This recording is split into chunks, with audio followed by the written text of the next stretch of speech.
korang ada anak kecil, nak ajar anak korang untuk duduk dan belajar makan sendiri, kursi duduk dan kursi makan macam ni. Pesan untuk anak korang untuk belajar makan sendiri di kerusi sendiri.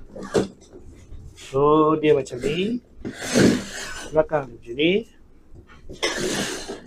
tepi dia macam ni, dan korang boleh setting ni,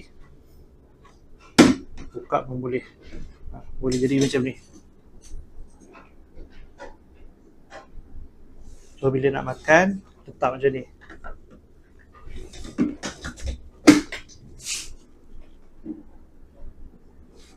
Pelapik ni boleh cabut, boleh cuci untuk basuh.